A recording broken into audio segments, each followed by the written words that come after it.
Namaste and welcome. I am Pratim Ranjan Bose and you are listening to my podcast Perspective. In this episode, I will discuss why the Congress-led opposition does not stand a chance before Modi in this election. The 2-month-long Lok Sabha election season in India is halfway through.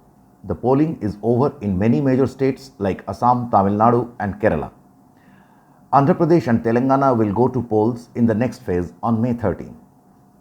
That Prime Minister Narendra Modi's BJP will return to power with an absolute majority for a third term is almost certain. The election will decide the seat and vote share.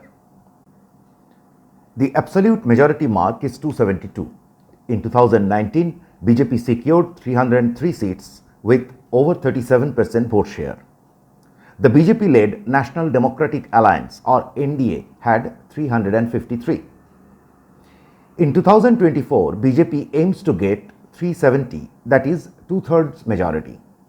The target for NDA is set at 400 plus, that is 3/4 of the strength of Lok Sabha. Conventional logic suggests that BJP's tally must not exceed 330.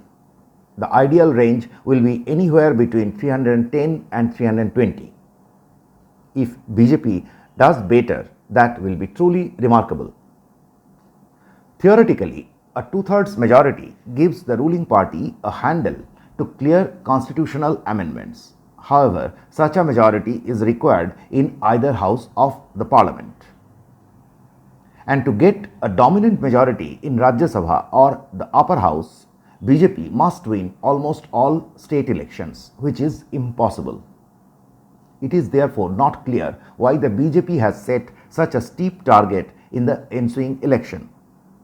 Probably they wanted to dominate the public perception and raise the bar for cadres who had become complacent after a 10-year stay in power. Either way, Modi carried out some of the biggest reforms in Indian history without a majority in the Rajya Sabha. The 2019 decision of abrogation of Article 370 from Jammu and Kashmir and dividing the state into two union territories is a case in point. The decision got the seal of India's Supreme Court in December 2023. Introducing Goods and Services Tax or GST was more difficult as it had cost states some of the liberties granted in the original constitution. GST is a value-added tax. It ensured one tax across the nation, reduced the scope of double taxation and plugged tax leakages. It started with an average tax of 14.5%. Over the years, the average tax was reduced to 11%. Some saw GST as a move against federalism. However, investors and Indian consumers welcomed it overwhelmingly. The Modi government gave states a 5-year guarantee to compensate for any shortfall in revenue. The guarantee expired in 2022, triggering fast growth in the net tax revenue of the country. To cut the long story short, a strong federal government is sacrosanct to take bold decisions. And rest assured, Modi will do that with or without 376. The last part is called Modi ki guarantee. It is the perception of a strong leader who is determined to lead the country to glory on the global stage. The attitude is vastly different from the hypocritic Nehruvian socialist cult built by the Congress that dominated the country's political economic landscape for too long, even after the economic liberalization in 1991. It was hypocritical because it glorified poverty and thrived on keeping the majority Hindu votes divided along caste lines, vis-a-vis treating Muslims as a fixed deposit. Such politics did not benefit India. Indira Gandhi gave the call for Garibi Hatao in 1971. Congress ruled the country for next 2 decades, except for a brief period of 2.5 years. But the number of poor remained well above 400 million or 40 crores. According to World Bank, India now has 182 million poor.